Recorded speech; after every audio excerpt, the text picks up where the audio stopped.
illa melainkan min daripada ghislin cairan busuk. Ghislin adalah campuran darah, nanah dan air yang keluar daripada badan mayat. Kita terjemah cairan busuk. Boleh? Ada terjemah the washing of wounds. The washing of wounds. Wound tu nanah kan? Okay. Dia ghislin, air cairan busuk. Okay. La tidak, ya? La tidaklah ya'kuluhu memakannya, makanan tadi, illa melainkan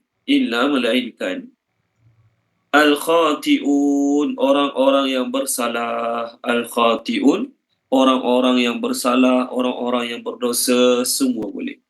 Okey, tolong terjemahkan dia, Puan Izawani. Tapi Puan Izawani tolong terjemah ayat 25, 31 dan 35 sampai 38 dan 37. 25 bukan terus 25 1, 31 1 dan 35 36 37. Untuk kita faham ayat kita hari ini. A'udzubillahi minasyaitonirrajim. Bismillahirrahmanirrahim. Ayat 25. Adapun orang yang diberikan kitab catatan amalnya dari sebelah tangan kirinya, maka dia akan berkata dengan sesalnya, alangkah baiknya kalau aku tidak diberikan kitab amalku. 31. Kemudian masukkanlah dia ke dalam neraka jahim. Okey, terus ayat kita hari ini. 35 hingga 37. Maka tidak ada baginya orang, iaitu orang yang masuk neraka pada hari ini di sini teman rapat dan tidak ada makanan melainkan daripada cairan busuk dan tidaklah memakannya melainkan orang-orang yang bersalah. Okey. Terima kasih Puan Izawani. Jadi kita sedang bincang mengenai ahli neraka. Apa tanda mereka masuk neraka ke akhirat? Mereka dapat buku catatan amal dengan tangan kiri. Orang kafir confirm dapat tangan kiri. Orang Islam ada yang dapat tangan kanan, ada yang dapat tangan kiri. Sebab tu ayat kita sekarang khati'un. Khati'un tu orang yang berdosa. Dia kafir memang dia berdosa. Islam, kalau dia banyak buat dosa daripada kebaikan, dia termasuk dalam golongan ayat ini.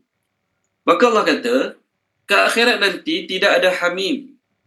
Hamim ni ialah kawan rapat yang sanggup tolong kita masa kita susah. Kawan rapat yang sanggup tolong kita masa kita susah. Itu maksud hamim. Okey, kalau kawan biasa-biasa, qari.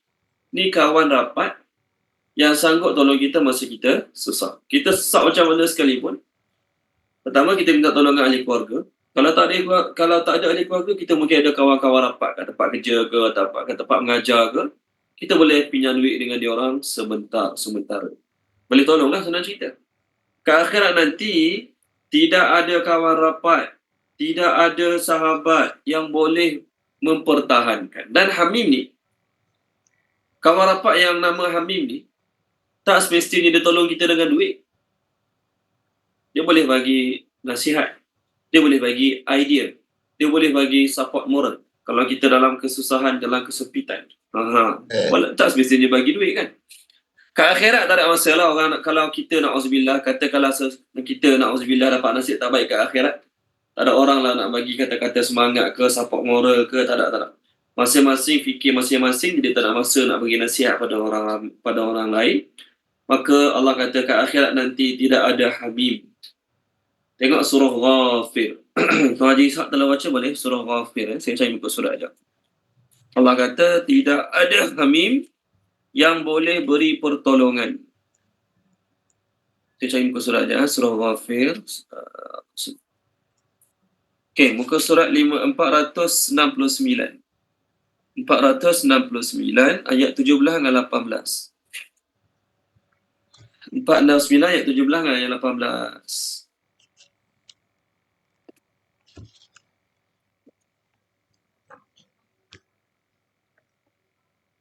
Boleh Tuan Haji Ishak Kasim, tolong baca boleh? Pada hari ini, setiap jiwa diberi balasan sesuai dengan apa yang telah dikerjakannya. Tidak ada yang dirugikan pada hari ini. Sungguh Allah sangat cepat penghitungannya. Dan berilah mereka peringatan akan hari yang semakin dekat, iaitu hari kiamat. Ketika hati menyesak sampai di kerongkongan kerana menahan kesedihan. Tidak ada seorang pun teman setia bagi orang yang zalim dan tidak ada baginya seorang penolong yang diterima pertolongannya. Okey, terima kasih Tuan Haji Ishak. Tidak ada teman setia, Hamim tu lah. Hamim tu dia mah teman loyal friend. Betul dia mah loyal friend, teman setia lah kan. Dan tidak ada syafi' intercessor yang boleh memberi pertolongan pada dia pada hari akhirat. Cuma Allah kata tidak ada bagi orang yang zalim. Maknanya untuk orang yang tak zalim, boleh tak kawan-kawan tolong kat akhirat? Boleh. Ada setengah boleh, ada setengah tak boleh. Dalam surah Ayatul Kursi Allah kata, Man dzalladzi yashfa'u indahu illa biizni. Siapakah yang dapat beri syafaat di sisi Allah? Jawapannya tidak ada siapa illa biizni, melainkan dengan izin Allah. Ada orang-orang yang boleh beri syafaat di sisi Allah Subhanahu wa ta'ala. Okey, baik. Pertama, tidak ada kawan rapat yang boleh tolong dia ke akhirat. Yang kedua, tidak ada makanan. Mereka tidak ada makanan langsung untuk dimakan kecuali Riesling. Sebut pasal makanan tapi cerita pasal cairan busuk. Sebutnya kalau cerita makanan, sebutlah tentang makanan. Ini sebut makanan tapi cairan busuk. Kerana apa? Riesling ni dalam kehidupan dunia, dia seolah-olah mengambil tempat susu. Susu, kan? Susu minuman ke makanan? Bagi kita susu tu minuman. Tapi bagi orang Arab, susu ni dia mengambil dua tempat. Maksud dua tempat, dia dalam masa sama dia makanan, dalam masa sama juga dia minuman. Dalam masa sama dia makanan, dalam masa sama juga dia minuman. Okey? Tu dipanggil makanan dan minuman, satu benda yang sama, dialah makanan, dialah minuman. Sama lah juga, kita cerita tentang Riesling. Riesling ni adalah air cairan yang busuk. Air cairan yang busuk. Jadi kenapa dipanggil makan? Kerana orang yang sedang lapar, apa-apa saja yang dia nampak depan mata dia, semua dia anggap macam makanan. Mungkin nampak macam bubur ke apa ke, wallahu alam lah. Sebab tu Allah guna perkataan makan. Maknanya dia akan minum sungguh-sungguh hari itu seolah-olah orang lapar lama tak dapat makanan. Sebab tu Allah sebut tidak ada yang memakannya kecuali orang-orang yang bersalah. Okey. Riesling ni adalah gabungan air darah, nanah. Tolong baca dia, Puan Zakiah boleh? Muka surat 582. 582 ayat 24-25. 24-25. Okey. 24-25 tu ada perkataan hamim. Cuma hamim kat situ maksudnya boiling water, air panas.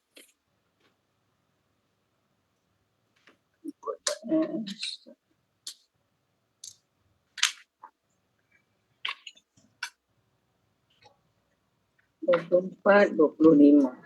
Surah A'udzubillahiminasyaitonirrajim. Mereka tidak dapat merasai udara yang sejuk di dalamnya dan tidak pula sebarang minuman kecuali air panas yang menggelegak dan air danur yang mengalir. Danur tu apa?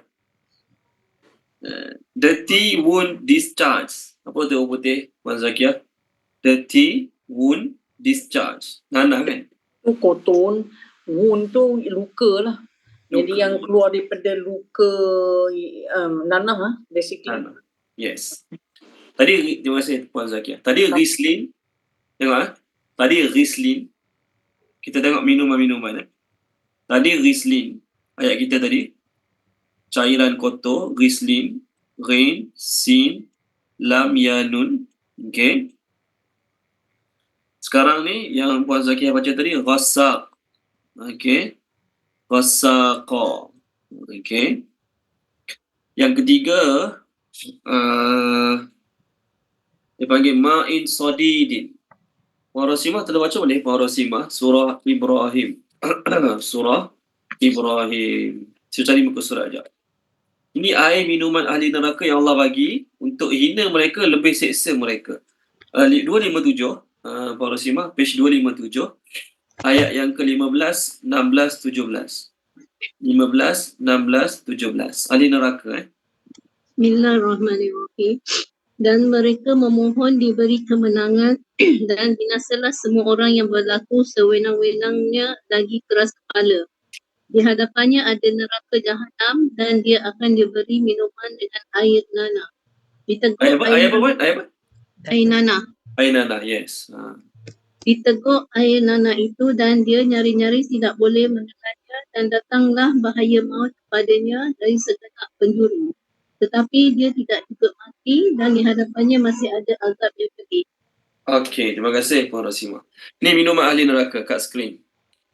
Ghassaq adalah air nanah yang keluar daripada luka. Maksudnya nanah campur darah. Ghassaq ni, kalau sodid, kita dengar terjemah Puan Rosimah tadi, sodid ni nanah saja. Okey. Sodid ni adalah nanah semata-mata. Okey. Ni sodid nanah semata-mata. Adapun ghassaq adalah air nanah campur air darah. Saya tulis AN, nanah campur darah. Bila seorang tu luka berdarah, nanah dengan luka tu bercampur keluar daripada badan dia. Tu ghassaq. Rislin ni, bila seseorang mayat tu, bukan manusia sajalah, apa-apa binatang mati, walaupun dia tak luka, contoh monyet kan, orang letak racun dalam pisang, dia pun makan pisang tu, dia mati sebab racun. Tak ada luka pun badan dia, tak nampak apa luka pun dalam badan dia, pada tubuh badan dia belah luar, tak nampak luka pun. Kalau kena tembak, kena tombak, nampaklah darah keluar. Ni tak nampak luka pun badan monyet tu tadi. Tapi bila monyet tu dibiarkan 2-3 hari, sebelum dia kering, apa jadi? Keluar air pada badan dia. Keluar air pada badan monyet tu. Orang pun sama, bukan binatang saja, manusia pun sama. Manusia mati, kalau na'udzubillah, jenazah dia tak dikebumikan cepat-cepat, maka 2-3 hari dah bau dah. Tak kisahlah dia ustaz ke, dia imam ke, dia orang alim ke, memang Allah buat badan manusia ni lepas mati kena ke bumi. Jadi bila manusia tu dibiarkan badan dia 2-3 hari, biasanya kalau setengah tempat mungkin diawet, diawet tu lain lah. Ni tak biar, kita biar macam tu. Dia keluar air-air daripada badan-badan dia. Keluar air daripada badan dia. Maka air itulah gabungan ni. Gabungan nanah, darah, bergabung campur air badan mayat, dia jadi Rislin. Kalau Indonesia dia panggil air mala. M-A-L-A. Mala. Apa air mala? Air mala ni kalau Indonesia terjemah dia untuk apa tahu? Buah. Kita beli buah. Buah rambutan contoh. Kita beli buah rambutan. Maksudnya buah rambutan paling lambat 3 hari kena makan. Betul, buah rambutan. Kita beli buah rambutan, kita biar atas meja seminggu. Apa laku pada rambutan tu? Lepas dia rosak, dia lembek, dia keluar air.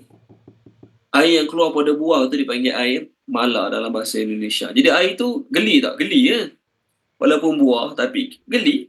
Mana ada orang nak makan dah buah bila air dia macam tu. Tu buah-buahan. Bayangkan, air macam tu keluar pada badan manusia. Air macam tu keluar daripada badan manusia dan air tu dihidangkan kepada ahli neraka. Ahli neraka tak nak minum kalau dia tak dahaga. Tapi kerana dahaga sangat, ditogok-togoknya juga minuman tersebut. Dah tak ada air lain dah. Tak ada air lain dah, tu je. Orang-orang yang pernah jaga, orang-orang yang cerita kat saya lah, dia jaga arwah mak arwah ayah dia yang kena kecil manis, yang kena cuci luka tiap-tiap hari ni. Dia kata cuci luka orang kena kecil manis ni ustaz, masuk rumah tu dah bau. Okey, masuk rumah tu dah bau dah, cuci luka orang kena kecil manis ni.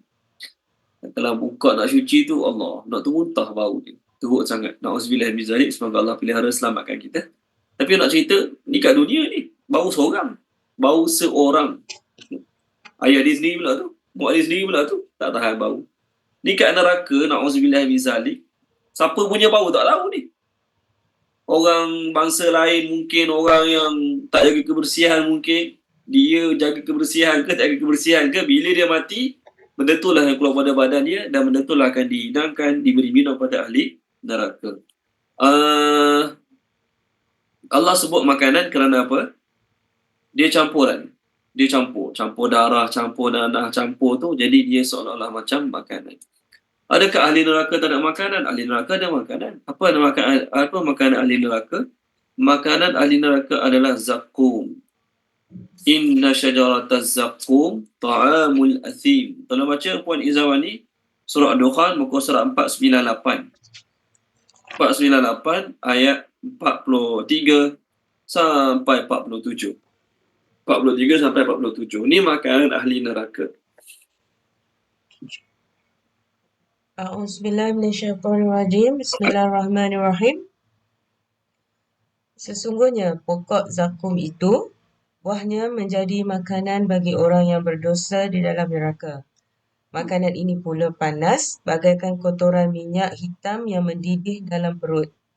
Bagaikan mendidihnya air yang amat panas. Lalu diperintahkan kepada malaikat penjaga neraka, peganglah orang yang berdosa itu dan seretlah dia ke tengah-tengah neraka. Okey. Terima kasih Puan Izawani. Allah kita tak pernah tengok pokok zakum macam mana. Okey. Orang sebut pokok berduri gini. Kita boleh bayangkan lah. Kita boleh bayangkan sekarang, kita boleh bayangkan.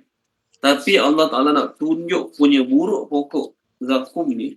Allah kata macam kepala syaitan. Kita tak pernah tengok kepala syaitan macam mana. Tapi Allah Subhanahu Wa Ta'ala nak menggambarkan betapa buruknya buah zakum ni macam kepala syaitan. Macam orang lah tak pernah tengok malaikat. Zaman Nabi Yusuf, wanita-wanita yang gila kat Nabi Yusuf, dia kata pun, ni macam malaikat, ni bukan orang, ni malaikat. Tanyalah, cuba tanya perempuan tu, awak pernah tengok malaikat ke? Senang je cakap macam malaikat. Walaupun tak pernah tengok malaikat, tapi sesuatu yang indah, sesuatu yang handsome, sesuatu yang menarik, maka digambarkan macam malaikat. Lelaki dia puji wanita cantik macam bidadari. Tanya lelaki tu, pernah tengok bidadari ke? Mana pernah tengok. Tapi menggambarkan sesuatu yang sangat cantik dipanggil bidadari. Wazakum, Allah kata macam kepala syaitan. Macam kepala syaitan. Kita tak pernah tengok syaitan. Tapi nak menggambarkan sesuatu yang sangat-sangat buruk, bentuk dia, rupa dia, Allah kata macam kepala syaitan. Tolong terjemahkan dia. Sebab tu syaitan dipanggil khubusi wal khaba'is. Dalam bahasa Arab, khabis ni benda yang jelek. Khabis benda yang jelek, yang buruk. Syaitan diberi nama khubusi wal khaba'is. Allahumma inni a'udzubika minal khubusi wal khaba'is. Buruk lah. Muka buruk, perangai buruk. Tolong baca Tuan Haji Ishak boleh? Page 448. Muka surat 448. Surah Saffat 448. Ayat yang ke-62 sampai 65. 62 sampai 65. Apakah makanan syurga itu hidangan yang lebih baik ataukah pohon zakum? Sungguh kami menjadikannya pohon zakum sebagai azab bagi orang-orang zalim. Sungguh itu adalah pohon yang keluar dari dasar neraka jahim. Mayangnya seperti kepala-kepala syaitan. Terima kasih. Ya, betul. Cukup. Okey. Boleh tak tambah dua lagi? Tuan Haji Ishak dua ayat lagi. Sorry. 66 dan 67. Sorry. Lagi sedap dua ayat tu. Maka sungguh mereka benar-benar memakan sebahagian darinya, buah pohon itu, dan mereka memenuhi perutnya dengan buahnya, zakum. Kemudian sungguh setelah memakan buah zakum, mereka mendapat minuman yang dicampur dengan air yang sangat panas. Okey. Na'udzubillah min zalik. Tak ada pilihan. Kita tengah-tengah kenyang, ada nasi banyak beras kat rumah. Kalau dihidangkan makanan yang buruk depan kita, biarlah tak makan pun. Makan nasi saja tak apa. Balik rumah masak nasi. Makan nasi kosong tak apa, sanggup lagi. Nasi tak ada kuah, tak ada sayur, tak ada kicap, tak ada sos. Kosong gitu. Boleh. Boleh hidup, tak ada masalah. Tapi dalam neraka mana ada nasi. Tak ada pilihan. Satu jenis makanan tu je ada. Buah zakum. Maka Allah kata mereka memakan sebahagiannya. Tak boleh nak habiskan lah. Makan sebahagian pun habis hancur perut mereka. Usus-usus mereka habis tercabut. Usus-usus mereka habis gugur, habis luntur sebab makan ataupun minum makanan daripada neraka. Benda ni kita tak boleh bayangkan sebab tak pernah berlaku kat dunia ni. Mungkin ada orang buat lah. Guna yang panas seksa orang, guna apa seksa orang. Kita tak sanggup nak tengok. Tapi kat akhirat Allah seksa orang kafir dengan seksaan yang seteruk ini. Kerana apa? Mereka dah diberi ancaman, mereka dah diberi pengajaran, tapi mereka tak sungguh-sungguh ambil berat tentangnya. Kalau baca Puan Zakiyah surah Muhammad, okey, apa berlaku bila orang kafir minum air neraka, diberi minum air neraka, muka surat 508. 508, their bowels it cut up. Muka surat 508 ayat 15. Auzubillahi min zalik.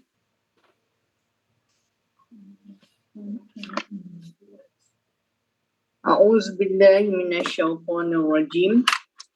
Perumpamaan taman syurga yang dijanjikan kepada orang-orang yang bertakwa. Di sana ada sungai-sungai yang airnya tidak payau dan sungai-sungai air susu yang tidak berubah rasanya dan sungai-sungai khamar iaitu arak yang tidak memabukkan yang lazat rasanya bagi siapa yang meminumnya dan sungai-sungai madu yang murni. Di dalamnya mereka mendapat segala jenis buah-buahan dan keampunan daripada Tuhan mereka. Samakah mereka dengan orang yang kekal di dalam neraka yang diberi minum dengan air yang mendidih sehingga ususnya bercerai-berai? Astagfirullah. Nauzubillah min zalik. Okey, tak nak minum. Air panas tak nak minum, tapi dah tak ada pilihan. Teruk sangat kena bakar dalam neraka. Minumlah juga. Minum usus bercerai-berai. Kalau minum usus bercerai-berai, mati terus tak apa. Minum usus cerai-berai mati terus tak apa. Ni tak mati. Tak mati-mati.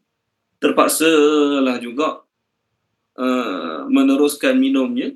Walaupun terseksa, walaupun sakit, terus juga minumnya. Jadi Allah sediakan, bukan untuk hilangkan dahaga. Allah sediakan makanan-makanan ni dalam neraka untuk hina mereka, untuk buat mereka menyesal sungguh-sungguh pada hari akhirat kelak. Ada satu lagi nama makanan dalam neraka dalam surah Al-Ghashiyah. Dalam surah Al-Ghashiyah. Yes, dia panggil Doriak. Doriak ni dia lain sikit pada zakum. Tolong terjemahkan dia Puan Rasimah boleh? Muka surat 592 ayat 567. 592 ayat 567. Pokok tu berduri beracun. Binatang pun tak sanggup makan pokok tu kat dunia ni. Diberi minum daripada sumber mata air yang sangat panas. Tidak ada makanan bagi mereka selain daripada pohon yang berduri, yang tidak menggemukkan dan tidak menghilangkan lapar. Okey. Terima kasih Puan Rosimah. Mereka diberi minum air mata air. Maksudnya dalam neraka ada air mata air ya. Ada spring. Tapi boiling spring. Bukan hot spring ya. Hot spring banyak kat Malaysia ni. Ni boiling spring. Dan tidak ada bagi mereka makanan. And there is no will there be for them food but from poisonous thorny plant. Pohon beracun berduri. Dorik ni dalam bahasa Arab. Unta ni dia jenis. Unta ni binatang yang Allah buat boleh sumbat apa-apa jenis daun dalam mulut dia. Unta ni. Tapi unta yang jenis boleh sumbat segala-gala kat mulut dia, kat perut dia ni pun. Bila jumpa dorik ni, dia pun tak sanggup makan. Unta pun tak sanggup makan pokok ni kat dunia ni. Kat akhirat, pohon yang berduri beracun ini, orang ahli neraka akan makan juga. Makan pokok yang berduri beracun, mulut terseksa, perut terseksa, usus terseksa. Auzubillahi min zalik.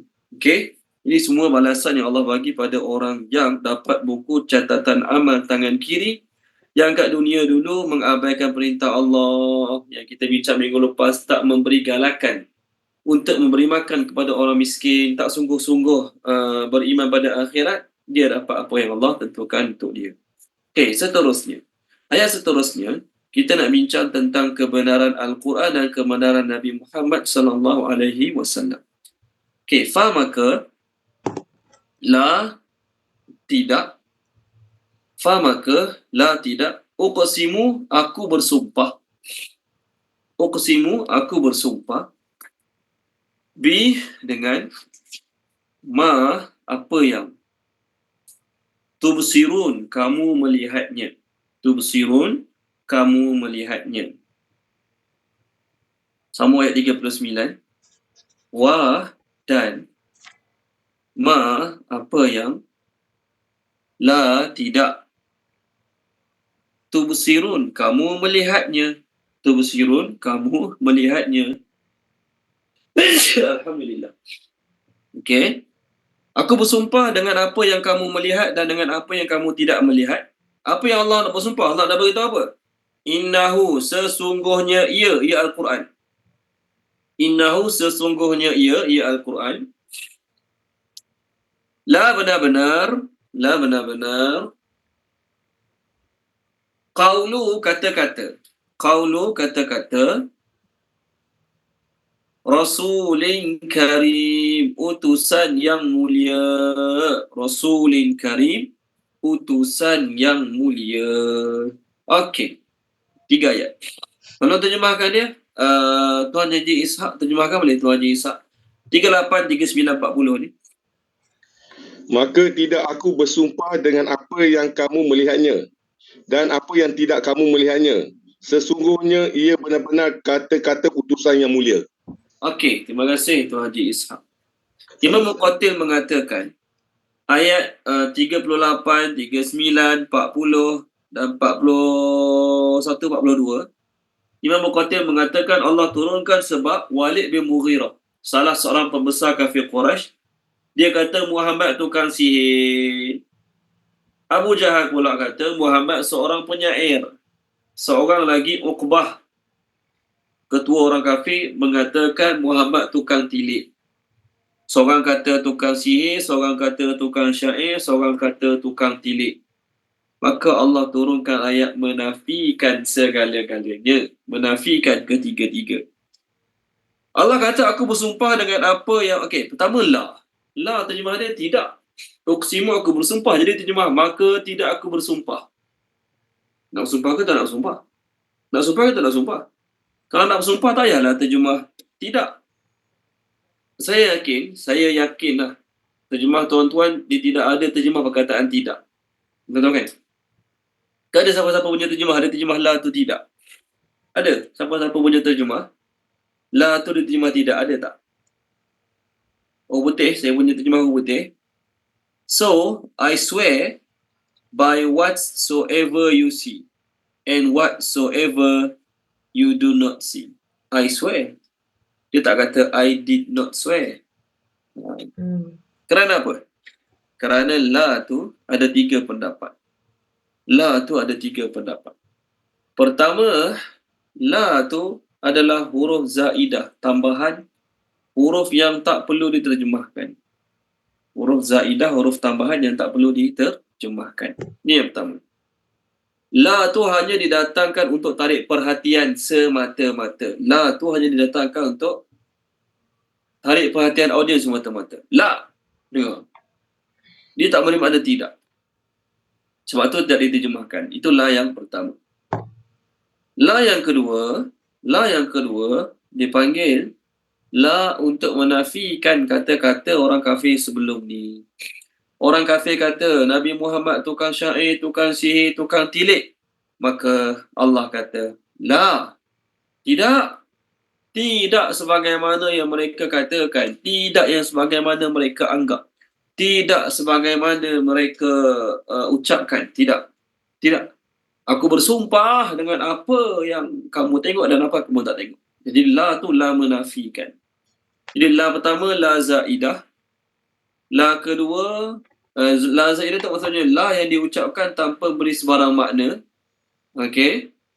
La kedua, la yang menafikan kata-kata mereka sebelumnya. La yang ketiga dipanggil la untuk tarik perhatian. La untuk tarik perhatian maksudnya macam ni. Seorang penceramah, kalau dia start ceramah syukur pada Allah, Allah bagi kita nikmat Islam, nikmat Quran, nikmat iman. Dia ceramah dia tu orang kita kata dah biasa sangat. Boleh guna perkataan klise. Mana-mana penceramah pun starting mukadimah dia 5 minit pertama sama macam mana ustaz pun.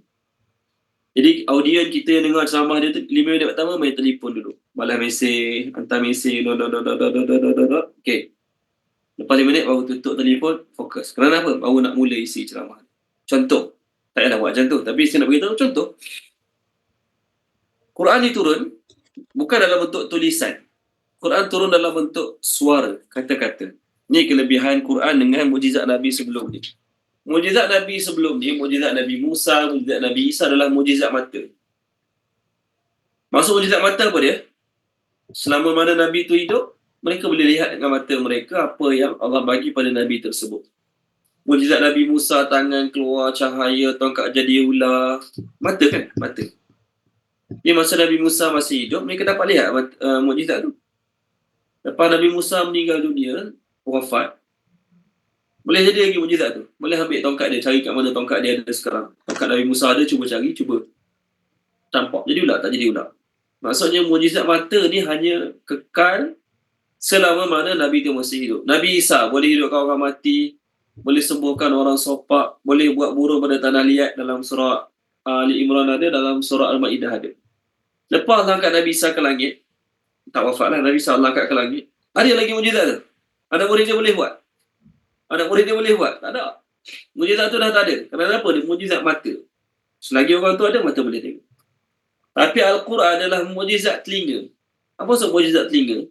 Al-Quran ni mukjizatnya adalah suara. Benda yang didengari dan benda yang diucapkan.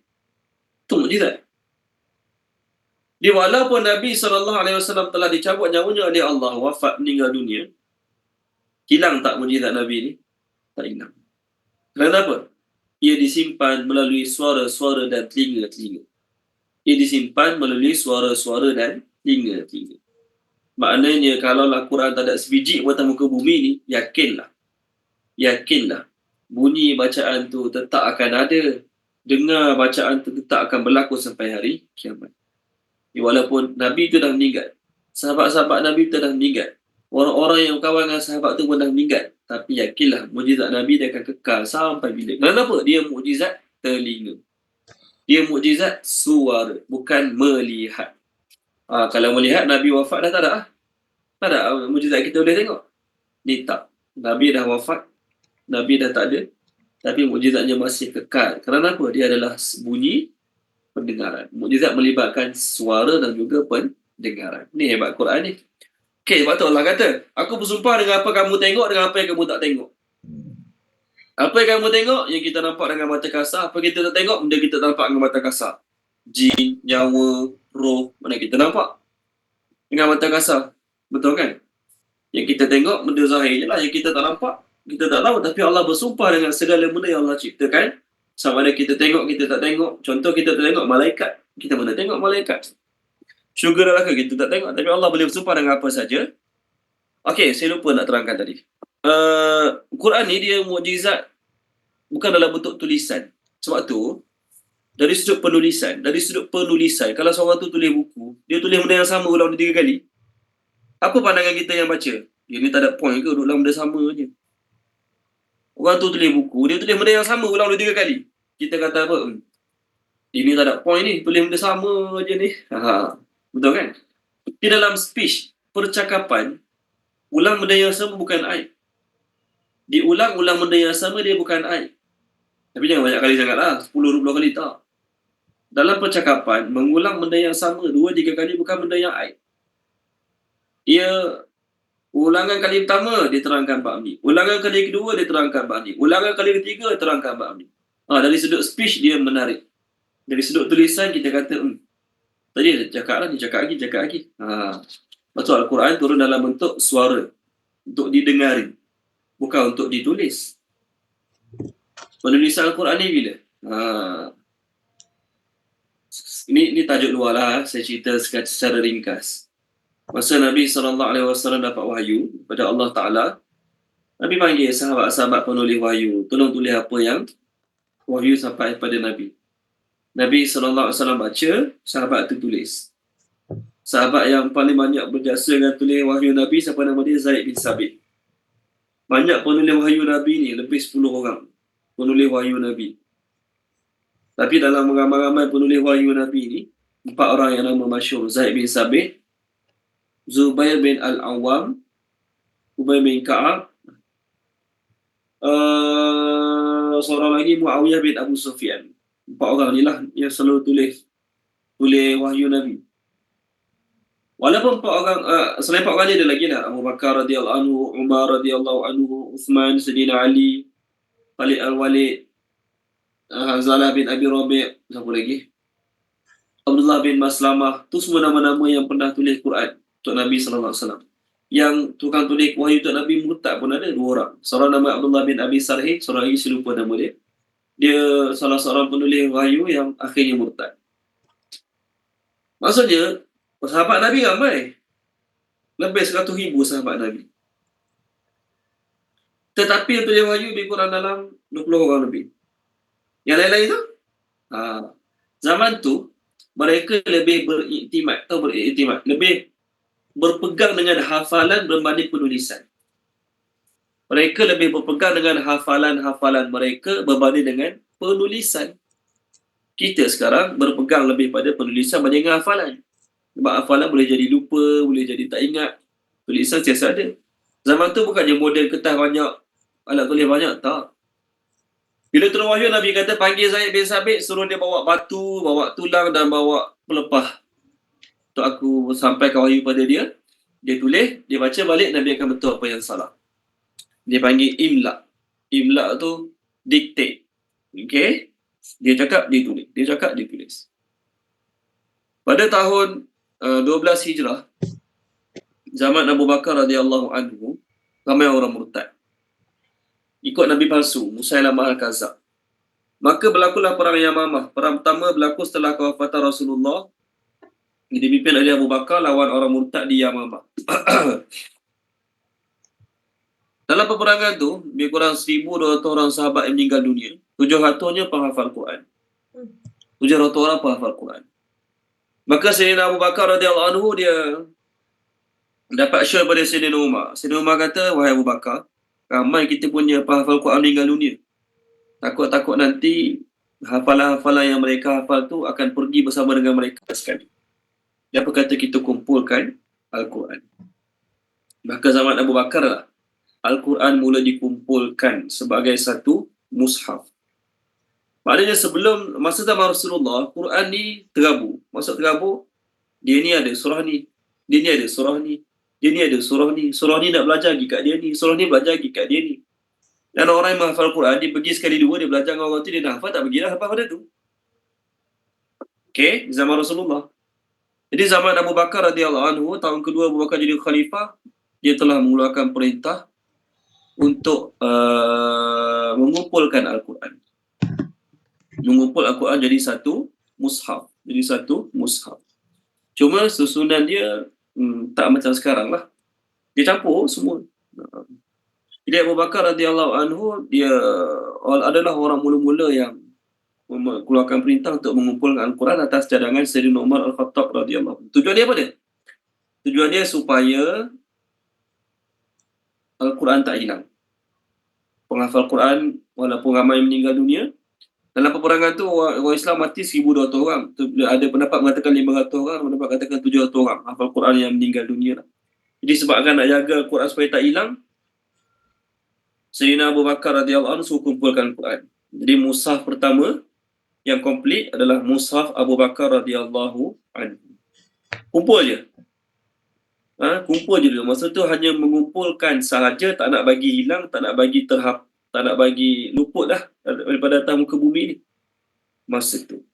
Okay. Orang yang bertindak ataupun orang yang terlibat mengumpulkan Al-Quran pada masa tu adalah Zaid bin Sabit lah, sebab dia paling banyak menulis wahyu daripada Nabi SAW. Pada tahun 25 Hijrah, berlaku satu peperangan di Armenia dan Azerbaijan. Masa zaman Khalifah Uthman bin Affan radhiyallahu anhu, berlaku peperangan tahun 25 Hijrah. Masa lagi perang tu, peperangan tu diketuai oleh Hudzaifah bin Yaman. Hudzaifah bin Yaman. Masa dalam perjalanan nak pergi berperang tu, Hudzaifah bin Yaman, dia mendengar pertengkaran sesama orang Islam. Pertengkaran dari sudut apa? Orang ni baca Quran macam ni, orang ni baca Quran macam ni, dan orang ni mengatakan qiraat dia lagi betul pada orang ni. Islam sama Islam, qiraat aku lagi betul pada qiraat dia. Orang tu berkata, kira aku lagi betul daripada kira dia. Bahkan sampai tahap kafir mengkafir antara satu sama lain. Kafir mengkafir antara satu sama lain. Jadi jangan pelik lah kalau ustaz-ustaz hari ni hak gelema-gelema cakap kafir, salah, sesat. Ustaz tu pun cakap benda yang sama juga. Kau rasa jangan pelik lah. Saya tak suruh tiru pun apa yang ustaz tu kata. Cuma saya nak beritahu perbalahan ni zaman dulu dah ada.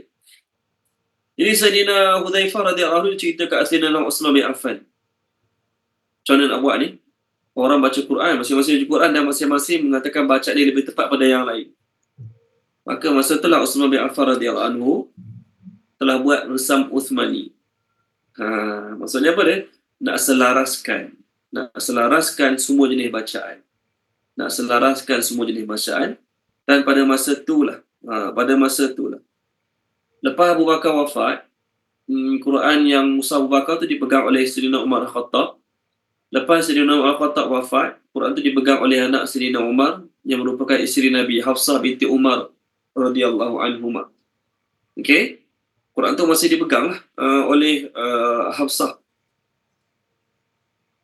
Orang lain ada mushaf masing-masing. Tapi tak komplit lah macam Abu Bakar radhiyallahu anhu punya. Masing-masing ada surah masing-masing, masing-masing ada ayat masing-masing. Lepas tu ada satu ayat tu turun, Sayyidina Umar tanya, betul kamu dengar ayat tu pada Nabi? Sayyidina Umar radhiyallahu anhu pun ada ayat yang dia tak perasan, ada ayat yang dia tak tahu. Sebab apa? Quran masa tu belum komplit 30 juz lagi. Jadi Sayyidina Utsman keluarkan arahan, kita nak sekatakan Al-Quran. Kita nak selaraskan Al-Quran. Walaupun rusakh dibenarkan untuk baca Quran dengan logat-logat yang lain. Keluarlah kiraat tu, kiraat ni kan. Maka walaupun dibenarkan, tetapi Sayyidina Utsman dia nak selaraskan.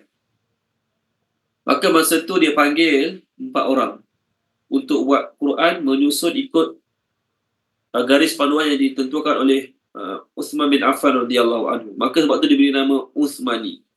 Sebab dia yang menyusun susunan. Pertama dia panggil Zaid bin Sabit, kedua dia panggil Said bin Al-As Umawi, ketiga Abdullah bin Zubair, keempat Abdul Rahman bin Al-Haris Al-Makhzumi. Seorang orang Madinah, 3 orang Mekah.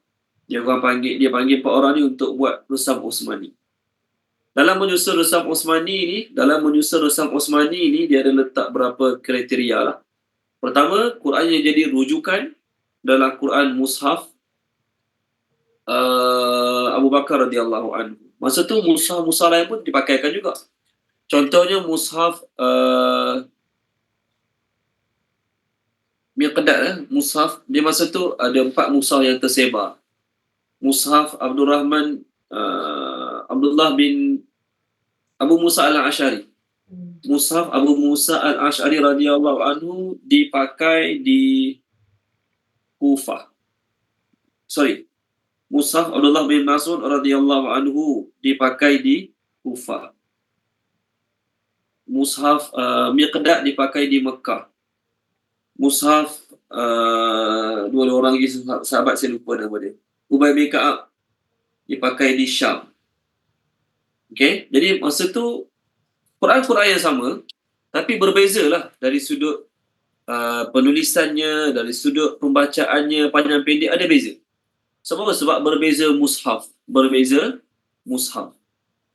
Maka Sayyidina Utsman bin Affan tengok suasana yang tak menarik lah. Masing-masing klaim bacaan dia lagi betul, mushaf dia lagi betul, walhal sama-sama Quran. Okey. Orang Kufah dia baca ke Abdullah Mushaf, dia baca qiraat ikut Mushaf Abdullah bin Mas'ud radhiyallahu anhu.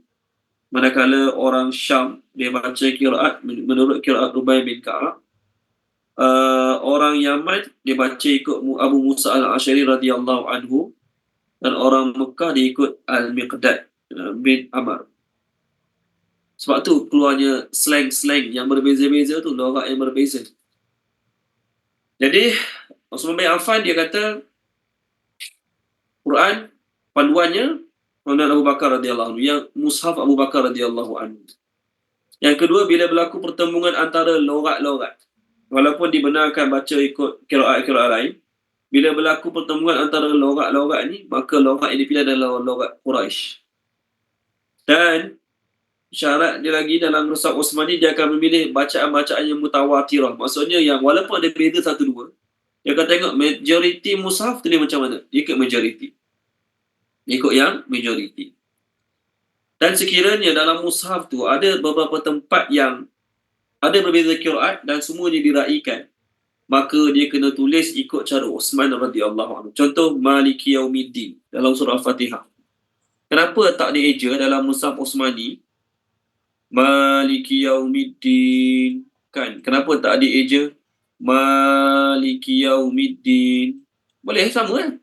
Tapi dieja macam ni. Dalam Mushaf Utsmani Maliki Yaumiddin pakai leg kecil. Kenapa tak pakai leg besar? Ada beza tak bunyi dua ni? Sama kan? Maliki Yaumiddin, Maliki Yaumiddin. Tapi dalam Mushaf Utsmani, untuk meraihkan qiraat lain, untuk meraihkan ada perbezaan dalam qiraat lain, digunakan alif kecil. Nak tunjuk bahawasanya ada qiraat baca tanpa alif langsung.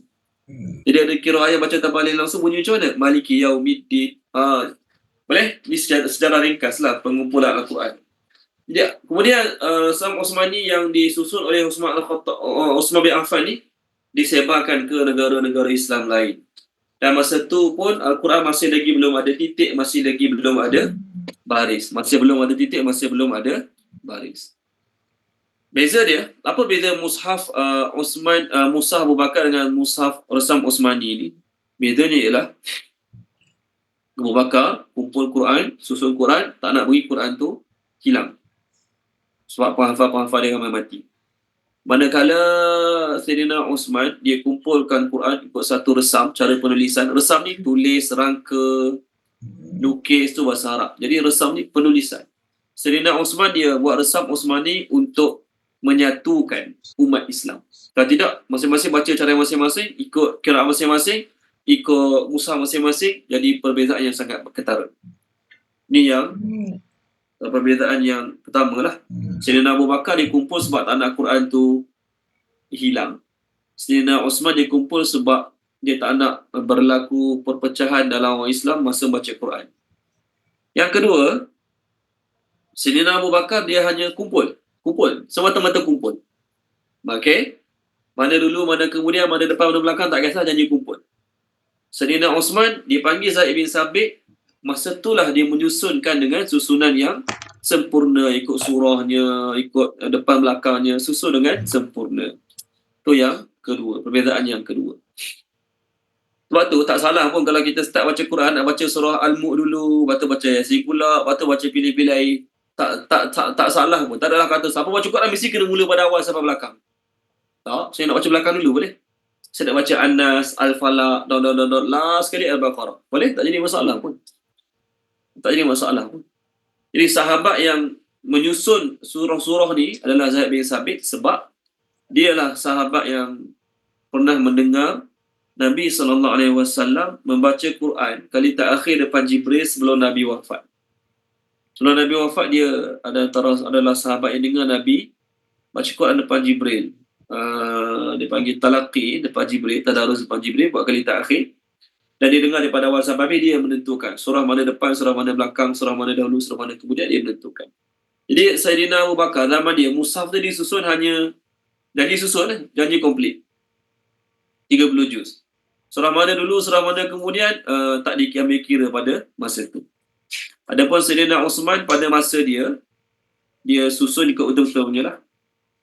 Perbezaan yang ketiga, Sayyidina Abu Bakar, dia kumpul mushaf tadi untuk simpanan.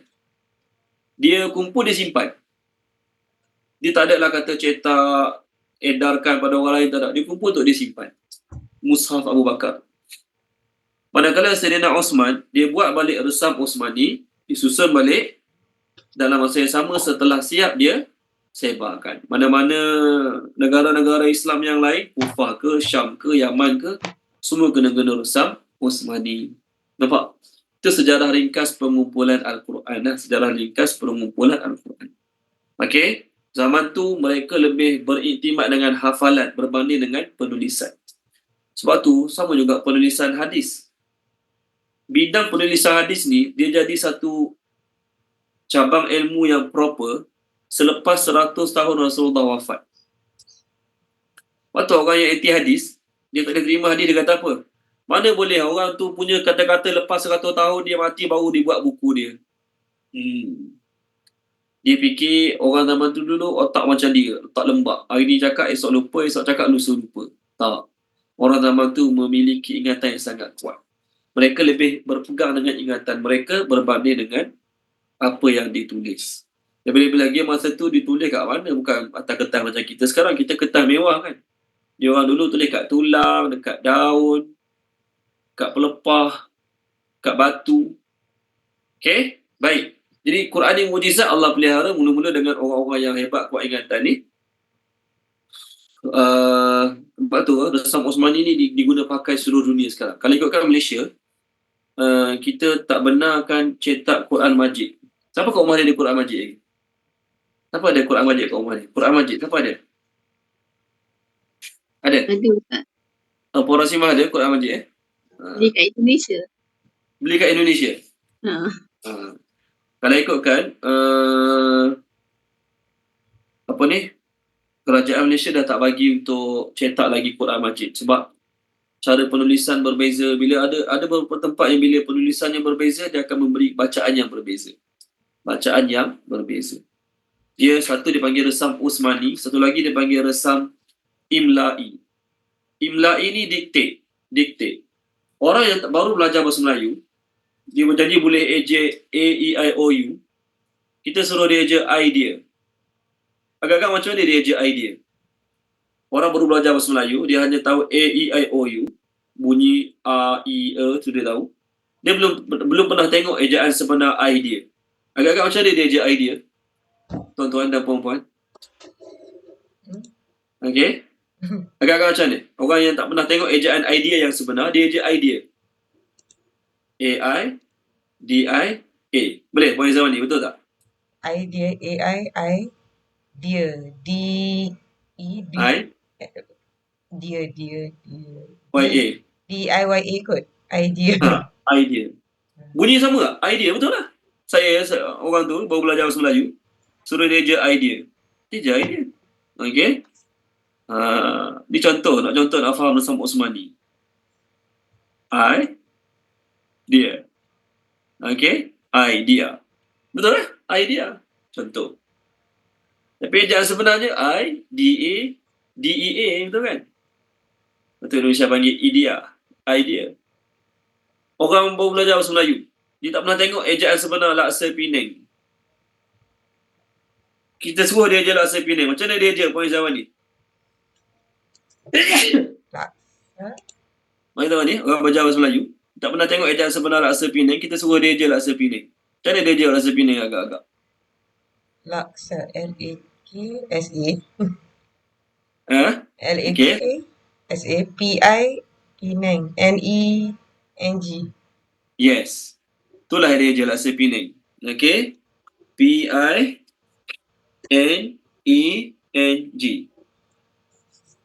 Betul tak bunyi dia Penang? Betul ke salah bunyi dia Penang? Betul lah kan? Bunyi Penang ke tak? Tapi ejaan tu betul ke salah, Puan Izzawani? BM salah. Bagi orang Penang. Salah. Nampak Jadi Imla'i ni dia panggil janji bunyi betul. Eja kat mana pun tak kisah, janji bunyi betul. Tu dia panggil resam Imla'i. Eja macam mana pun janji bunyi betul. Kalau ikutkan ejaan solah kan, sod, lam, alif, ta, solah. Tapi Osmani dia je sod, lam, waw, alif, ta. Okey. Ni dia panggil Osmani. Bunyi sama, solah. Sebab tu orang yang belajar bahasa Arab dan hafal Quran, tak semestinya boleh tulis Quran. Tak semestinya boleh tulis Al-Quran. Jadi bukan saja-saja Sayyidina Osman dia syok-syok nak ubah alif, kita nak ubah alif, tak. Itu dia panggil ilmu resam, ilmu penulisan. Okay? So nak cerita zaman Nabi, ada tak mereka nampak tulisan-tulisan ni? Tak ada. Penulisan Al-Quran ni datang dengan sempurna setelah zaman Nabi. Mujizatnya Quran ni adalah melalui suara, bunyi. Orang dengar tertarik. Nabi baca Quran kat rumah. Ada Nabi pegang mushaf macam kita pegang mushaf? Mana ada? Nabi kan al-ummi. Tak pandai baca, tak pandai menulis. Okey, Nabi kan al-ummi. Maksudnya Nabi tak ada mushaf dia sendiri. Kalau Nabi ada mushaf dia sendiri, kalau Rasulullah sallallahu alaihi wasallam ada mushaf bagi dia sendiri, dan saya orang tak rujuklah mushaf Abu Bakar radhiyallahu anhu, rujuk mushaf Rasulullah lah. Rujuk mushaf Rasulullah lah kan. Boleh? Lepas pada tu lah, lepas zaman Sayyidina Osman, lepas pada tu barulah adanya letak titik, letak baris zaman Hajjaj bin Yusuf. Zaman Hajjaj bin Yusuf. Lepas pada tu lah barunya ada letak titik, letak baris. Okay, so nak ceritanya Quran ni adalah satu qaulun. Apa dia maksud qaulun? Kata-kata yang Allah turunkan daripada Lauh Mahfuz ke langit dunia dalam suhuf. Kat langit dunia dia suhuf. Tak pastilah, kita tak tahulah kat kertas ke, kat kayu ke, kat batu ke, kat sutera permaidani ke, ke apa, kita tak tahu.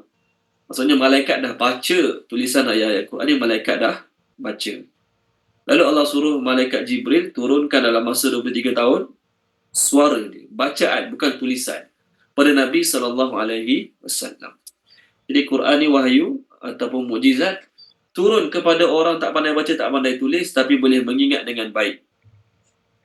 Sama lah juga budak-budak Melayu yang hafal Quran ni bukan belajar bahasa Arab pun, bukan pandai baca kitab Arab pun. Okey, baca Quran pandai, baca kitab Arab mana pandai. Cuba bagi kitab Arab tak ada balik, tak pandai baca pun. Tapi boleh baca dengan baik 30 juzuk tanpa tengok, tanpa salah. Itu adalah mukjizat daripada Allah Subhanahu Wa Taala yang ramai orang boleh menghafalnya dengan baik. Okey, jadi orang kafir bila tengok Nabi tiba-tiba pandai baca ayat-ayat yang menarik ni, ayat-ayat yang hebat ni, dengkilah mereka. Mereka dah sibuk buang masa, bagi masa untuk belajar syair, belajar pujangga-pujangga Arab. Tengok Nabi Muhammad punya ayat lagi bagus pada mereka. Maka mereka tak nak terima apa Nabi bawa, mereka melontarkan tuduhan-tuduhan pelik-pelik pada Nabi SAW.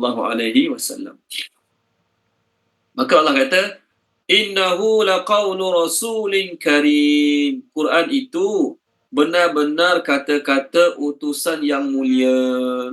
Utusan yang mulia ni dua-dua boleh. Jibril boleh, Muhammad pun boleh. Cuma majority, bukan ijma', majority jumhur. 90% ulama tafsir mengatakan kau kat sini adalah Rasul kat sini adalah Rasulullah sallallahu alaihi wasallam. Tuan-tuan punya Quran tulis apa dia? Rasul kat sini. Saya share kat skrin apa yang Quran orang putih, apa yang Quran orang putih terjemahkan untuk Rasul kat sini. Tuan-tuan punya Quran tulis apa? Rasul kat situ. Ada tak tuan-tuan punya Quran ayat 40 ni?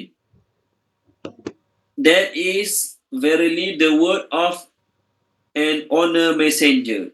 So who is the messenger? Saja tanya soalan macam tu. Quran tuan-tuan tulis apa messenger tu? Rasul yang mulia je Ustaz. Rasul yang mulia, dia tak terangkan siapa Rasul mulia, tak terangkan Tak ada. Orang lain? Quran orang lain ada terangkan tak siapa Rasul yang mulia tu? Rasul Sama. Rasul yang mulia. Dia tak terangkan siapa Tak ada. Okey, Puan Zakiah tak ada? Tak ada Ustaz, sama je. Rasul juga. Okey, baik. Yang ada ni Quran orang putih. Diterangkan. Maksudnya orang yang buat terjemah ni dia rujuk tafsir sekali-sekala. Terjemah orang putih ni. Yang buat terjemah orang putih ni rujuk tafsir sekali-sekala. Okay, tengok kat skrin terjemah dia. Ayat 40. That this is verily the word of an honor messenger, i.e. Jibril or Muhammad sallallahu alaihi wasallam, which he has brought from Allah Subhanahu wa taala. So Rasul yang mulia ni boleh jadi Nabi, boleh jadi Jibril, boleh jadi Nabi Muhammad, boleh jadi Jibril. Okey? Cuma saya baca tafsir satu je tadi, tak sempat baca banyak. Tafsir Al-Munir mengatakan majoriti ulama tafsir maksud Rasul kat sini adalah Nabi Muhammad sallallahu alaihi wasallam. Maksud Rasul kat sini Nabi Muhammad sallallahu alaihi wasallam. Nak kata Jibril, boleh juga, tak salah sebab Jibril pun Rasul juga. Jibril pun Rasul juga. Apa timbangan Rasul? Utusan. Dalam surah At-Takwir memang jelas dimaksudkan Jibril. Tolong terjemahkan dia, Puan Zakiah, surah At-Takwir. Kat situ Rasulul Karim memang jelas Jibril lah. Muka surat 586 ayat 19, 20, 21. 19, 20, 21. Puan Zakiah kena baca.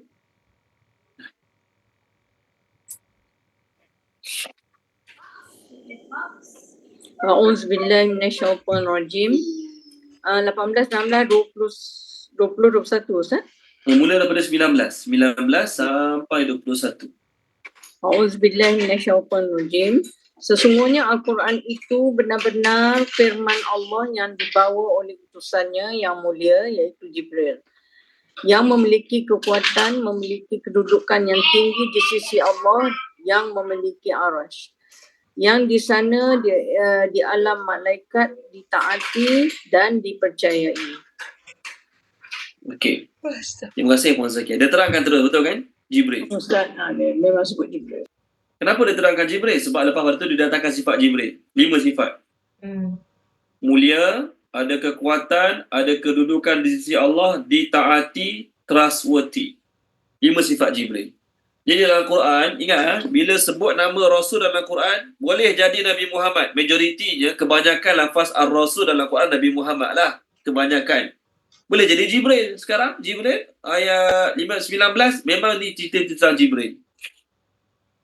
Ayat kita sekarang boleh jadi Jibril, boleh jadi Nabi Muhammad sallallahu alaihi wasallam.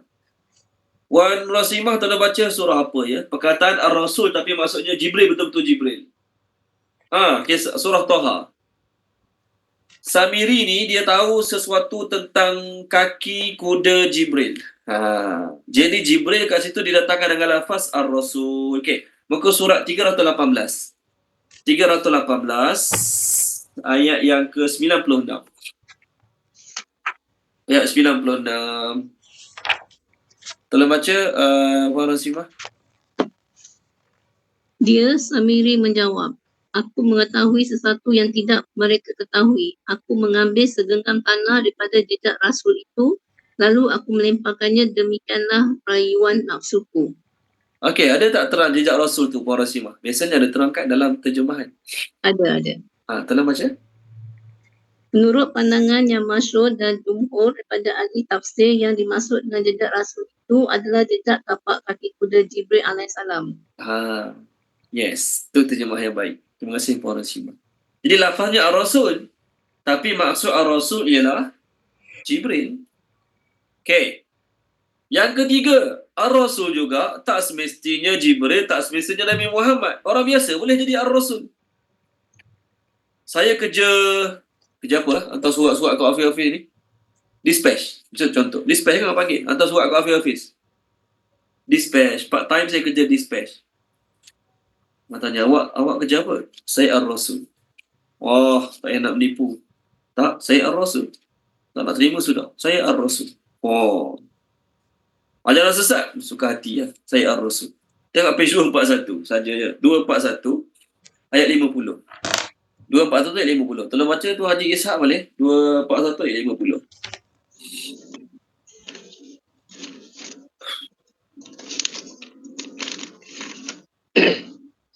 Dan Raja berkata, bawalah dia kepadaku ketika utusan itu datang kepadanya. Dia Yusuf berkata, kembalilah kepada tuanmu dan tanyakan kepadanya bagaimana halnya perempuan-perempuan yang telah melukai tangannya. Sungguh Tuhanku maha mengetahui tipu daya mereka. Apa terjemah dia Tuan Haji Ishak untuk Ar-Rasul kat situ? Utusan ya? Utusan, yes. Terima kasih Tuan Haji Ishak. Raja hantar utusan jumpa Nabi Yusuf. Raja hantar utusan jumpa Nabi Yusuf di penjara. Jadi utusan tu nama dia Ar-Rasul.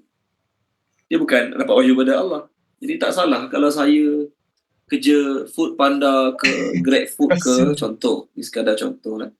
Awak kerja apa? Ar-Rasul. Boleh ke tak boleh? Boleh. Cuma kalau dia jawab dengan niat main-main, dengan niat nak hina jawatan Nabi, pangkat Nabi tu, dosa lah. Tapi kalau dari sudut bahasa, buat kerja apa? Ar-Rasul. Tak salah. Kerana Ar-Rasul juga memberi makna penyampaikan berita. Tukar sampaikan berita, tukar sampaikan sesuatu. Dipanggil Ar-Rasul lah. Okey, baik. Jadi, Allah kata dalam ayat ni, Quran yang aku sampaikan tu adalah kata-kata daripada utusan yang mulia. Nabi dan Nabi sama ada Nabi ataupun Jibril alaihi salam.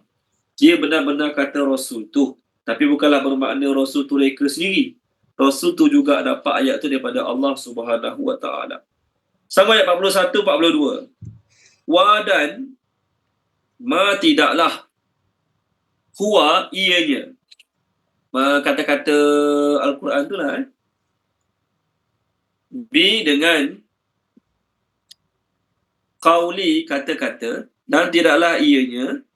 Sebenarnya Al-Quran tu bi dengan qauli kata-kata. Okey. Syairin, seorang penyair. Syairin, seorang penyair. Okey. Qalilan, amat sedikit. Qalilan, amat sedikit.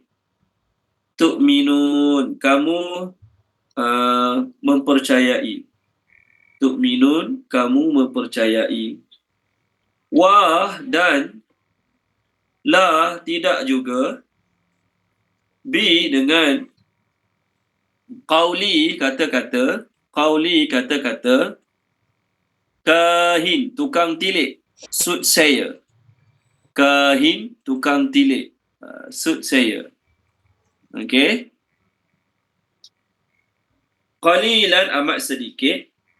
Qalilan, amat sedikit. Ma, apa yang tazakkarun, kamu mengingat. Tazakkarun, kamu mengingat. Tanzilun, diturunkan. Tanzilun, diturunkan. Min, daripada. Okey. Rabbil alamin, Tuhan sekalian alam. Rabbil alamin, Tuhan sekalian alam. Okey, baik. Tolong terjemahkan dia. Puan Zakiah, tolong terjemahkan Puan Zakiah. Dari ayat 40. Ya, 41. daripada ayat 41, 42, 43. A'udzubillahi minasyaitonirrajim. Dan ia, iaitu Al-Quran, bukanlah perkataan seorang penyair, tetapi sedikit sekali kamu beriman terhadapnya. Dan bukan pula perkataan tukang tilik, namun sedikit sekali kamu mengambil pengajaran daripadanya. Ia, iaitu Al-Quran, adalah wahyu yang diturunkan daripada Tuhan seluruh alam. Okey, terima kasih Puan Zakiah. Sama Ustaz. Sebelum saya terangkan ayat ni, ada apa-apa soalan tak mengenai penerangan saya tadi tentang penyusunan Al-Quran? Ada tak apa-apa soalan?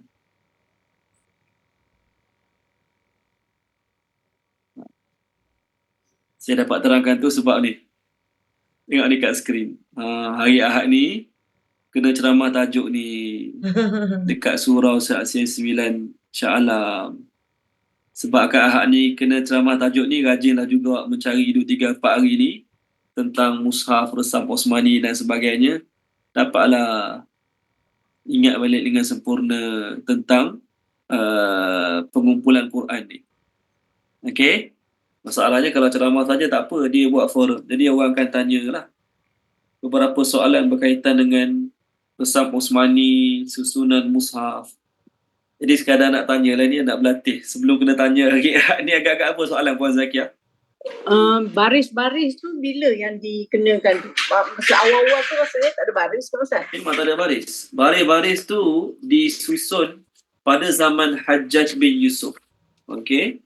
Baris-baris tu disusun pada zaman Hajjaj bin Yusuf pada tahun 680 Hijrah.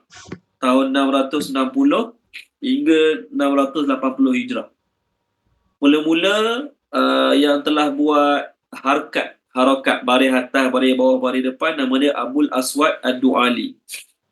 Abu Aswad Ad-Du'ali di bawah kerajaan Muawiyah bin Abu Sufyan pada tahun lebih kurang 660 hingga 680 Hijrah. Dia yang mula-mula buat baris. Kemudian titik-titik pula dipelopori oleh Yahya bin Ya'mur pada zaman Hajjaj bin Yusuf Bani Umayyah lebih kurang tahun 685 hingga 705 Hijrah. Sebab apa? Sebab masa tu orang-orang luar selain Arab ni, mereka menghadapi kesukaran untuk baca Quran sebab tak ada titik, tak ada baris. Sebab tak ada titik, tak ada baris, mereka menghadapi sedikit kesukaran untuk baca Quran. Kita orang Melayu, okey, orang Melayu, saya buat ayat macam ni kat tuan-tuan dan puan-puan, saya hantar mesej kat mak saya ke, hantar mesej kat adik-beradik saya ke, okey. Contohlah saya hantar mesej macam ni kat adik-beradik. Saya hantar mesej, okey.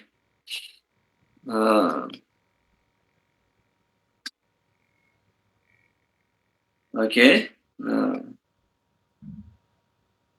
Contoh. Boleh faham ke? Orang Melayu boleh faham tak? Nampak Boleh. tak Sri? Faham? Boleh. Apa makna dia Puan Zakiah? Saya nak makan Maggi. Okey ya. Tapi orang yang belajar bahasa Melayu, orang Korea belajar bahasa Melayu, dia kena ada A, E, I, O, U. Baru boleh baca. Betul? Kalau tak ada, macam mana nak baca tu? Saya nak makan Maggi tu. Okey. Saya nak balik kampung. Saya je ringkas macam tu. Saya nak balik kampung. Saya nak balik kampung. Saya je ringkas. Okey. Cikgu saya baru belajar bahasa Melayu. Saya belajar bahasa Inggeris dengan dia. Saya pun tak mesej kat cikgu saya yang orang putih tu lah contoh. Jadi agak-agak macam mana dia nak baca ni? Saya pun tak boleh baca lah. Jadi oleh kerana kita dah biasa dengan tulisan bahasa Melayu, walaupun direka-reka kita tetap boleh baca. Orang Arab, mereka dah biasa dengan huruf-huruf Arab tu. Jadi walaupun tidak ada baris, tidak titik, mereka tahu maksud ayat tersebut. Melalui konteks ayat, melalui susunan, dia dah tahu apa yang nak dimaksudkan. Samalah juga. Zaman tu tak ada titik, tak ada baris, boleh baca. Berlaku satu kisah, Ustaz saya cerita tadi, sebelum zaman Hajjaj bin Yusuf ni, berlaku satu kisah, ada seorang raja ni didatangi tetamu. Okey. Raja ni tak sempat nak layan tetamu tu. Jadi bila raja ni tak sempat nak layan tetamu tu, maka dia pun tulis surat kat tetamu dia. Dia kata, jumpa saya punya pembantu.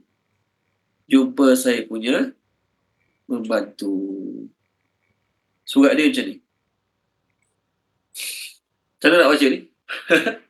Ni surat dia. Ni je surat dia. Jadi pembantu dia dapat surat. Tetamu dia kata, ni saya jumpa raja tadi, raja suruh bagi kat awak. Maka pembantu tu panggil 2-3 orang, pegang lelaki tadi, pancung, mati lelaki tu. Maka dia pun beritahu, esoknya dia jumpa raja. Dia kata, tuanku saya dah selesaikan. Mana tetamu saya? Raja dia bunuh. Kenapa bunuh? Ni, awak bagi surat ni kat saya. Raja kata, aku suruh layan dia. Layan dia dalam bahasa Arab ni. Aqbilhu. Apa tema aqbilhu ataupun iqbilhu? Entertain him. Layan dia. Yang si pembantu dia ni faham, buang titik ba ganti dengan ta. Uqtulhu. Bunuh dia. Nampak? Jadi boleh berlaku confuse lah bila tak ada titik ni. Maka pada tahun 660 Hijrah, pada zaman kerajaan Muawiyah bin Abu Sufyan, Abul Aswad Ad-Du'ali dia yang mula-mula letak baris atas, baris bawah, baris depan, baris 2 di atas, 2 di bawah, 2 di hadapan. Dan pada tahun 685 Hijrah, pada pemerintahan pemerintahan Gubernur Iraq Hajjaj bin Yusuf, masa tu kerajaan Khalifah Abdul Malik bin Marwan, Dialah yang telah letak titik-titik ni dalam Al-Quran. Walaupun kita tengok sejarah Hajjaj bin Yusuf, dia banyak bunuh orang Islam yang tak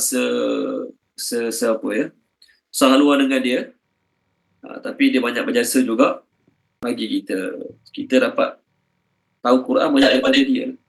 Boleh Puan Zakiah? Boleh Ustaz. Ustaz yang tajwid dia tu? Tajwid? Yang hal-hal bacaan bertajwid and what not tu? Bacaan bertajwid orang Arab memang dah baca bertajwid dah. Zaman Nabi memang dah baca bertajwid dah. Bacaan bertajwid tu sejak zaman Nabi lagi. Oh, okay. Itu ni yang membezakan Quran dengan percakapan biasa Arab. Baca surat khabar Arab, baca cerita-cerita pedoman kitab Arab, apa lagi. Baca surat khabar, baca berita, baca buku sekolah Arab, mana ada tajwid. Okey? Baca biasa je lah. Jadi yang membezakan bacaan Quran menarik berbanding dengan bacaan-bacaan lain adalah tajwid dia. Kecuali syair-syair. Syair-syair Arab dulu dia ada tajwid dia. Syair-syair Arab tu dia ada tajwid dia, syair Arab dulu. Okey? Okey, cukup dulu waktu. Kalau ada apa-apa soalan lagi boleh beritahu saya. Sebelum saya kena tanya, baik saya cari soalan dulu. Tak pernah buat forum, tapi orang minta buat forum. Cuba. Tak boleh jawab cakap tak tahu je kan. Okey, ayat ni menurut Imam Ahmad, ayat ni Allah turunkan dan padanya berlaku kisah Umar Al-Khattab ulul agama Islam. Imam Ahmad meriwayatkan daripada Syurah bin Ubaid. Umar bin Al-Khattab kata, satu malam sebelum aku masuk Islam, aku keluar di malam hari ni nak ganggu Nabi di Masjidil Haram. Aku keluar malam hari ni nak ganggu Nabi di Baitullah di Masjidil Haram. Aku masuk dalam Kaabah tengok Nabi tengah semayang. Aku pun diri belakang Nabi dengan Nabi baca Quran. Nabi membaca surah Al-Haqqah daripada awal. Aku merasa kagum, takjub dengan bacaan Nabi. Kemudian aku mengatakan, betul lah orang kata ni tukang syair. Tengah aku kata macam tu dalam hati, dia pun baca. Nabi pun baca ayat yang diterjemahkan tadi oleh Puan Zakiah. Allah kata, wa ma huwa biqauli syair qalilan ma tu'minun. Ia bukan kata-kata tukang syair. Kamu percaya sikit kamu percaya. Maka Sayyidina Umar berkata, oh kalau macam tu dia bukan tukang syair, dia tukang tilik. Lalu Nabi baca ayat seterusnya, wala biqauli kahin qalilan ma tadhakkarun. Dia bukan tukang tilik. Amat sedikit kamu mengambil peringatan. Maka dia pun dengar sampai habis surah ini. Maka Sayyidina Umar kata, masa tu Islam mula menyerap masuk dalam hati aku. Cuma masa tu pegangan asabiyah masih kuat. Semangat perkauman, semangat kebangsaan dia lagi kuat. Islam dah masuk dalam hati dia masa tu, dengar bacaan Nabi tu. Tapi masa tu semangat perkauman dia lagi kuat, kebangsaan dia lagi kuat, patriotik dia lagi kuat masa tu. Bangsa nombor satu. Bangsa aku banyak reject dia, maka aku tak terimalah dia. Lepas beberapa tahun, adik perempuan dia baca Quran surah Taha. Masa itulah dia meluk agama Islam. Jadi hati sekeras batu macam Sayyidina Umar Al-Khattab pun boleh jadi lembut. Bila mendengar bacaan Al-Quran daripada surah Taha. Jadi kalau ada orang-orang yang mengadu kat ustaz-ustaz pondok, suami saya backing, mak saya backing, ayah saya backing. Maka ustaz tu kata, kita mana reti nak buat orang backing jadi tak backing. Tapi bolehlah amalkan ayat Quran tu sebagai tabarruk, ambil berkat. Baca surah Taha ayat 1 sampai 14 tak silap saya. Masa masak tu bacalah kat dia supaya dia makan masakan tu lembut sikit hati. Okey. Masa nak tidur bacalah sikit-sikit, hembus kat dia, mudah-mudahan lembut hati.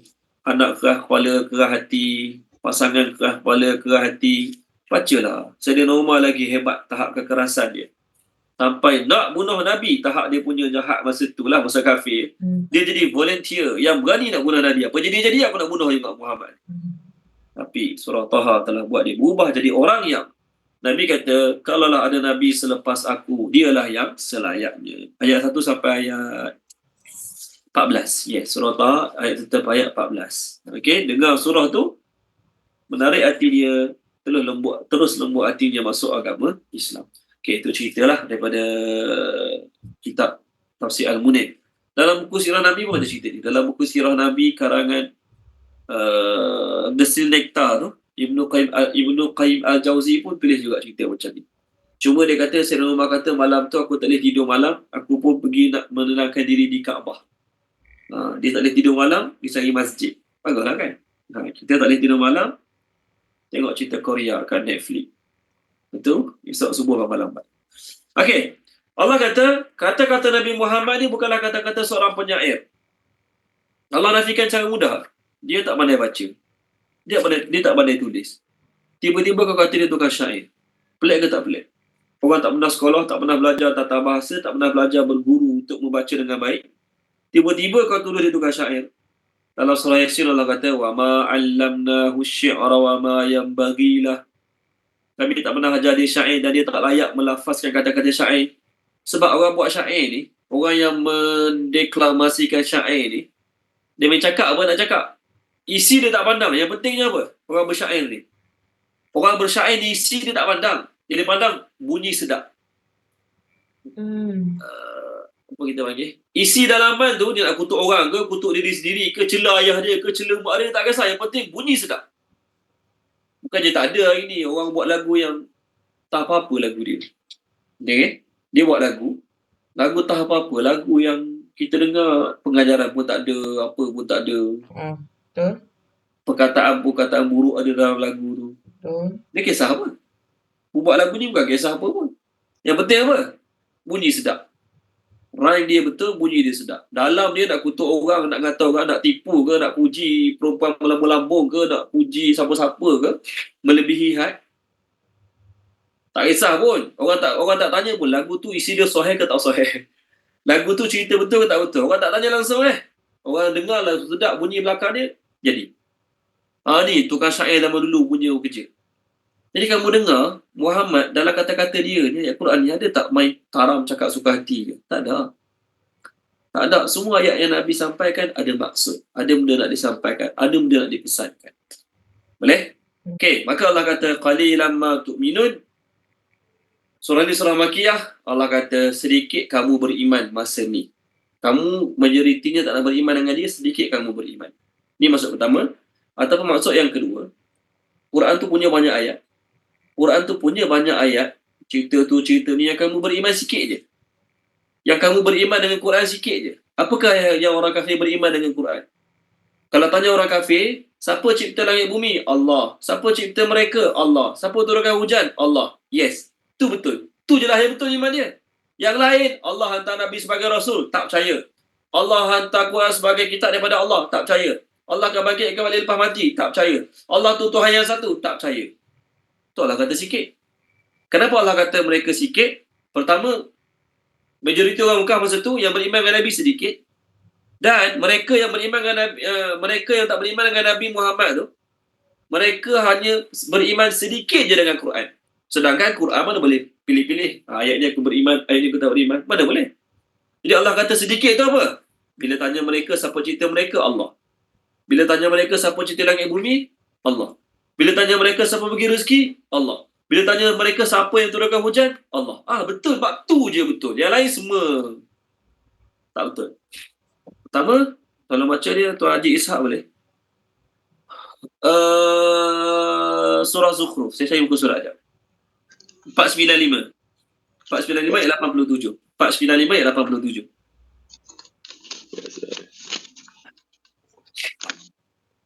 Ayat 87 Ustaz Ya, betul. Dan jika engkau bertanya kepada mereka, siapakah yang menciptakan mereka? Nescaya mereka menjawab Allah. Jadi bagaimana mereka dapat dipalingkan dari menyembah Allah? Terima kasih Tuan Haji Ishak. Kalau kau tanya siapa cipta mereka, tanya orang kafir ni. Jawab Allah. Bagus. Wan Nur Rasimah, telah baca boleh surah Surah Luqman. Surah Luqman ni. Kalau tanya orang kafir, siapa yang cipta langit bumi? Allah. Bagus. 413, Puan Rasimah 413 ayat 25. Dan sesungguhnya jika engkau Muhammad bertanyakan kepada mereka, siapakah yang mencipta langit dan bumi? Tentu mereka akan menjawab, Allah. Katakanlah segala puji bagi Allah. Tetapi kebanyakan mereka tidak mengetahui. Terima kasih Puan Rasimah. Siapa cipta langit bumi? Allah. Bagus. Tapi yang lain ada Tuhan selain Allah yang uruskan tu, uruskan ni, uruskan tu, uruskan ni. Puan Izawadi telah baca surah Al-Ankabut 403. 403 ayat yang ke-61 dan 63. 61 dan 63. Boleh Puan Izawadi? Auzubillahi minasyaitonirrajim. Bismillahirrahmanirrahim. Sesungguhnya, jika engkau bertanya kepada mereka itu, siapakah yang menciptakan langit dan bumi, serta yang menundukkan matahari dan bulan, sudah tentu mereka akan menjawab, Allah. Maka bagaimana mereka tergamak membiarkan diri mereka dipalingkan oleh hawa nafsu daripada mengakui keesaan Allah dan mematuhi 63 terus. Sesungguhnya jika engkau bertanya kepada mereka yang musyrik itu, siapakah yang menurunkan hujan dari langit, lalu dia menghidupkan dengannya tumbuh-tumbuhan di bumi sesudah mati, sudah tentu mereka akan menjawab Allah. Katakanlah, Alhamdulillah sebagai bersyukur disebabkan pengakuan mereka yang demikian, tetapi kebanyakan mereka tidak memahami. Betul lah ni. Semua yang kita refer tadi betul. Betul lah kata ayat Quran punya banyak yang mereka percaya sikit je. Yang mereka mempercayainya tu sikit sahaja. Last kali tanya mereka, siapa bagi rezeki? Allah. Apa yang menyebabkan mereka di reject? Selain Allah, ada lagi Tuhan lain. Yang bantu Allah buat tu, bantu Allah buat ni. Puan Zakiah telah baca surah Yunus. Muka surat 212 ayat 31. 212, 31 dan 32. Okey, dia tanya mereka, siapa bagi makan? Siapa bagi penglihatan, pendengaran? Allah, bagus. Tapi Allah ada sekutu. Reject. Betul lah kata sikit mereka punya beriman. Boleh Puan Zakiah ayat last kita ni? 212 12 ayat 31. 31. A'udzubillahi minasyaitonirrajim. Katakanlah Muhammad, siapakah yang memberi rezeki kepadamu daripada langit dan bumi? Atau siapakah yang menguasai, iaitu menciptakan pendengaran dan penglihatan? Dan siapakah yang mengeluarkan yang hidup daripada yang mati dan mengeluarkan yang mati daripada yang hidup? Dan siapakah yang menguruskan segala urusan? Maka mereka akan menjawab Allah. Maka katakanlah, mengapa kamu tidak bertakwa kepadanya? Satu ayat lagi. Maka itulah Allah Tuhanmu yang sebenarnya. Maka tiadalah setelah kebenaran itu melainkan kesesatan. Maka mengapa kamu berpaling daripada kebenaran? Okey, terima kasih Puan Zakiah. Kita orang mukmin tak boleh pilih-pilih ayat. Kita boleh beriman dengan Quran. Saya percaya 5 juzuk, 10 juzuk saya percaya. Tak boleh. Walaupun katakanlah Quran ni ada 6,000 lebih ayat, saya percaya semua kecuali satu ayat. Saya percaya semua kecuali satu ayat. Hajjaj bin Yusuf masa dia jadi khalifah, dia suruh orang bilang berapa huruf-huruf dalam Quran. Okey, Hajjaj bin Yusuf masa dia jadi khalifah, masa jadi governor, dia suruh orang bilang berapa huruf-huruf dalam Quran. Maka setelah dia bilang jumlah huruf dalam Quran 340 740 340,740 huruf. Kemudian Hajjaj bin Yusuf tanya, huruf yang tengah-tengah sekali huruf apa? Maka dikatakan kepada dia, huruf yang tengah-tengah adalah huruf Fa yang ada pada perkataan wal yatalattaf dalam surah Al-Kahfi. Okey? Ini dalam tafsir Ibnu Katsir. Sekarang tafsir Ibnu Katsir dah keluar bahasa Melayu. Sekarang sebelum ni kita kalau guna terjemahan tafsir Ibnu Katsir bahasa Indonesia kan, sekarang dah ada di pasaran tafsir Ibnu Katsir bahasa Melayu. Baguslah kalau dapat beli bahasa Melayu tu lagi menarik. Kalau tidak bahasa Indonesia ni kadang-kadang dia main terjemah literal je, kita pun tak tahu apa dia terjemah. Ni tafsir Ibnu Katsir Dia ayat Quran, tengok kat skrin. Ayat Quran 6,000 ayat ni dipanggil buang kasar. Kira secara rambang lah. Tapi ada kata jumlah ayat 6,236. 6,236 ayat dalam Al-Quran. Jadi katakanlah 6,236 ni satu ayat je saya tak percaya. Saya hanya terima 6,235. Okey, ni disebutkan oleh Abu Amir Ad-Dani dalam kitabnya Al-Bayan. Satu ayat je saya tak terima, maka hukumnya kafir. Satu ayat reject jadi kafir. Jumlah perkataan menurut Fadil bin Shazan daripada Atta' bin Yasar, jumlah perkataan dalam Quran 77,439.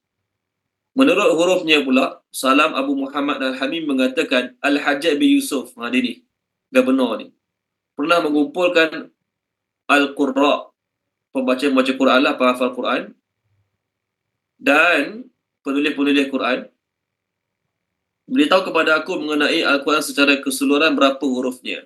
Telah dibilang-bilang, mereka sepakat jumlah huruf 28 je, tapi berapa kali huruf tu diulang dalam Quran. Semua jumlah huruf dalam Quran ada 340,740 huruf. Maka Al-Hajjaj tanya, sekarang huruf yang mana tengah-tengah? Maka huruf yang tengah-tengah adalah huruf Fa pada perkataan wal yatalattaf yang ada dalam surah Al-Kahfi. Ini semua dalam kitab lah. Kita nak bilang sendiri tak ada masa. Banyak benda yang kita nak buat. Okay? Tak tahu pun fakta tadi tak ada masalah. Sebab kita yang pentingnya baca Quran tetap dapat pahala. Adapun pembahagian juzuk-juzuk. 30 juzuk. Satu juzuk ada 4 hizib. Kan? Satu juzuk ada 4 hizib. Tahu kan? Itu susunan yang kemudian. Hizib-hizib tu apa makna hizib-hizib? Okay? Apa makna hizib? Hizib tu terjemah dia kumpulan, bahagian.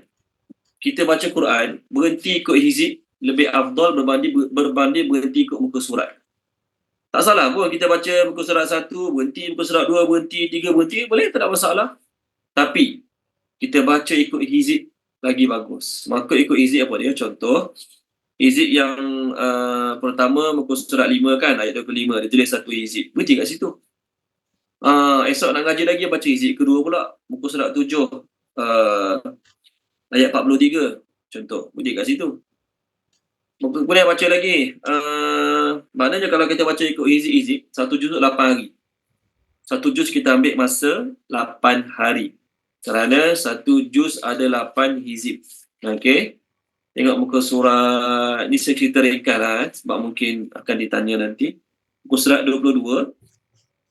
Muka surat 22, ayat atas sekali tu dia masuk hizib yang ke-8, hizib yang ke-9.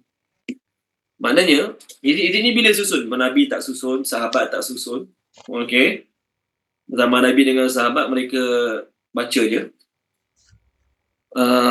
Zaid bin Sabit ni, dia adalah sahabat yang dipilih untuk menulis wahyu sebab ingatan dia kuat. Nabi suruh dia belajar bahasa Ibrani, dia ambil masa 18 hari ke 19 hari. 18 atau 19 hari je dia ambil masa untuk belajar bahasa Ibrani, Zaid bin Sabit.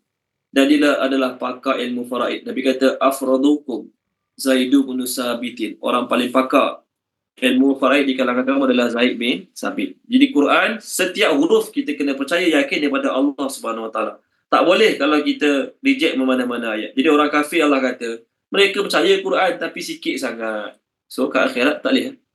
Okay, kita berhenti sini dulu. Apa yang baik daripada Allah Subhanahu Wa Taala, apa yang tak baik daripada kekurangan kelemahan saya, minta maaf banyak-banyak pada tuan-tuan dan puan-puan. Minta apa pada Allah Subhanahu Wa Taala. Bismillahirrahmanirrahim.